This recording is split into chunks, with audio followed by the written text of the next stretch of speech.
नमस्कार मित्रों, study with Somesh में आपका स्वागत है। आज आपके लिए लेकर हाजिर हुए हैं कक्षा 10 प्रोज का पहला chapter the enchanted pool, written by C Rajagopalachari. आज के इस दूसरे लेक्चर में पहला लेक्चर जो हमने अपना बनाया था वो कक्षा 10 के सिलेबस को लेकर के, और ये दूसरा लेक्चर लेकर के प्रस्तुत हुए हैं first chapter of pros class 10th English. Lesson आपका है द इंचेंटेड पूल अर्थात जादुई तालाब, जिसके लेखक हैं सी राजगोपालाचारी। इनके विषय में जानते हैं। इनके विषय में कहा जाता है कि ये राजा जी के नाम से भी जाने जाते थे। एक भारतीय वकील, एक स्वतंत्रता संग्राम सेनानी, राजनीतिज्ञ और एक जाने माने लेखक भी थे।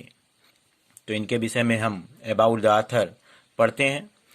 चक्रवर्ती राजगोपालाचारी, जिनका जन्म 10 दिसंबर 1878 को हुआ था और जिनकी मृत्यु 25 दिसंबर 1972 को हुई, इनको लोग राजा जी अथवा सीआर कहते थे। ये एक भारतीय वकील, एक स्वतंत्रता संग्राम सेनानी, राजनीतिज्ञ और एक लेखक थे। He was the founder of the Swatantra party. यह स्वतंत्र पार्टी के संस्थापक थे। He was the first man to receive India's highest civilian award, the Bharat Ratna. ये ऐसे प्रथम व्यक्ति थे जिन्हें भारत के सर्वोच्च नागरिक सम्मान भारत रत्न से नवाजा गया। He was also nickname as मार्गो ऑफ साबिर। इनका एक उपनाम भी था जिसे कहा जाता है मार्गो ऑफ साबिर के रूप में। He wrote an abridged retelling of Mahabharata in English. इन्होंने महाभारत के विषय में भी एक संक्षिप्त रूप में उसका अनुवाद किया है, उसको लिखा है। इन्होंने महाभारत की कहानियों का अनुवाद इन्होंने किया है अंग्रेजी में। He was deeply religious and a pious person and follower of the Vedas and Upanishad.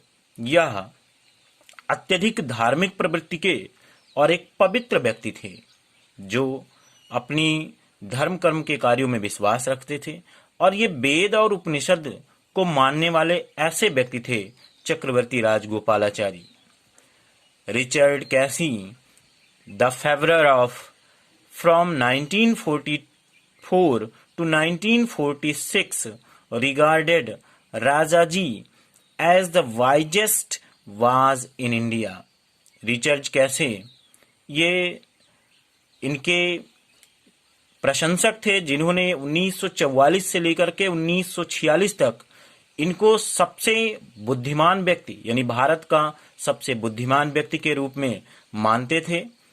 The best possible tribute to Rajaji was from Mahatma Gandhi, who refer to him as the keeper of my conscience. सबसे बड़ा, सबसे अच्छा जो सम्मान है आज तक राजा जी को जो मिला वो महात्मा गांधी के द्वारा, क्योंकि महात्मा गांधी ने इन्हें अपने शब्दों में कहा क्या था कि ये कीपर ऑफ माई कॉन्शंस यानी मेरी जो चेतना है उसके एक प्रहरी हैं, उसको संजोने वाले हैं राजा जी। तो ये जो अबाउट द ऑथर था, लेखक के बारे में, इसके विषय में हमने जान लिया। अब इस लेसन में क्या है उसके विषय में हम जानते हैं कि इस लेसन में हमको पढ़ना क्या है। तो द इंचेंटेड पूल, जिसको सी राजगोपालाचारी, चक्रवर्ती राजगोपालाचारी जी ने लिखा है, तो उसके विषय में, इस अध्याय के विषय में हम पढ़ते हैं कि इसमें पढ़ना क्या है हमको। तो about the lesson, this lesson is an extract from the Mahabharata. ये जो अध्याय है महाभारत का एक छोटा सा अंश है, अर्थात महाभारत से लिया गया है। It reflects the character of Yudhishthira the Dharmaraj, his patience, kindness, love for his brothers and intelligence.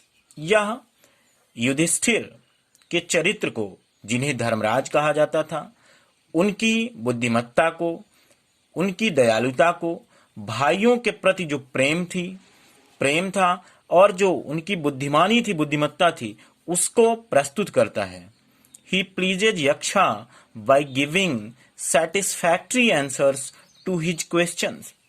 वह यक्ष को, अर्थात इस अध्याय में यक्ष युधिष्ठिर की परीक्षा लेना चाहते हैं और यम का रूप धारण करके, यम जो कि यम मृत्यु के देवता यम होते हैं, वो एक यक्ष का रूप धारण करके युधिष्ठिर के पास आते हैं उनकी परीक्षा लेने के लिए। और वह अर्थात युधिष्ठिर यक्ष के द्वारा पूछे गए प्रश्नों का एक संतोषजनक जवाब देते हैं। The Yaksha was pleased with Yudhishthira's impartiality. यक्ष जो है युधिष्ठिर के द्वारा बताए गए उत्तर से अत्यधिक प्रसन्न होता है, वो खुश हो जाता है। The Yaksha was Yama the lord of death who had taken the form of Yaksha to see Yudhishthira and test his knowledge. Yaksha जो था वो स्वयं मृत्यु के देवता यम थे, जिन्होंने एक यक्ष का रूप धारण किया था युधिष्ठिर से मिलने के लिए और उनकी जो बुद्धिमत्ता थी, उनका जो ज्ञान था, उसको परखने के लिए। Being satisfied with his answers, और जब वह अर्थात युधिष्ठिर के द्वारा दिए गए उत्तर से संतुष्ट होकर के ही ब्लेस्ड हिम एंड डिसअपीयर्ड, वह उन्हें आशीर्वाद देते हैं और वहां से चले जाते हैं। तो इस अध्याय में जो हमें पढ़ना है वो पढ़ना क्या है कि ये एक महाभारत का छोटा सा एक अंश है, जिसमें जो पांडव होते हैं वो अज्ञातवास के लिए होते हैं। और अज्ञातवास के समय होता क्या है कि भाइयों को प्यास लगती है, तो युधिष्ठिर के भाइयों को जब प्यास लगती है तो वो पानी की तलाश में जंगल में इधर उधर भटक रहे होते हैं। तो एक स्थान पर युधिष्ठिर को छोड़ करके चले जाते हैं पानी को पीने के लिए। तो तालाब के पास जाते हैं, वहां पर वो एक जो इंचेंटेड पूल अर्थात जो जादुई तालाब है, उसका जल पी करके बेहोश हो जाते हैं और फिर युधिष्ठिर अपने भाइयों की तलाश करते हैं।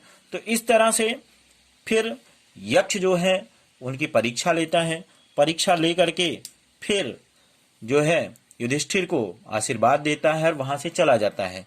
तो ये आज के इस वीडियो में हम बस इतना ही कंसीडर करेंगे, इतना ही हम स्टडी करेंगे कि जो इंचेंटेड पूल, ये जादुई तालाब नाम का जो पहला आपका ये अध्याय है, इसके अबाउट द ऑथर के विषय में हम लोगों ने पढ़ा और इस लेसन में है क्या। अब अगला टॉपिक फिर हम लेकर के अगले दिन आपके पास हाजिर होंगे, जो होगा आपके इस लेसन के एक एक पैराग्राफ से संबंधित। उसको हिंदी में आपको ट्रांसलेट करके बताएंगे, अच्छे से उसको बताया जाएगा। तो आप सारे लोग बुक्स अपने पास रखिए और उसी के अकॉर्डिंग आगे स्टडी करिए। जैसे जैसे हम आपको पढ़ाते जा रहे हैं आप उसको कंसंट्रेट करते जाइए और पढ़ते जाइए। तो आशा करते हैं आपको ये वीडियो ज़रूर पसंद आया होगा। तो ज़रूर इस वीडियो को लाइक करें, शेयर करें और चैनल को ज़रूर सब्सक्राइब करें और जो बेल आइकन है उसको प्रेस करें, ताकि आपको जो घंटी वाला बटन है उसको दबा दें, ताकि आपको हर एक वीडियो की सूचना समय समय पर मिलती रहे। धन्यवाद।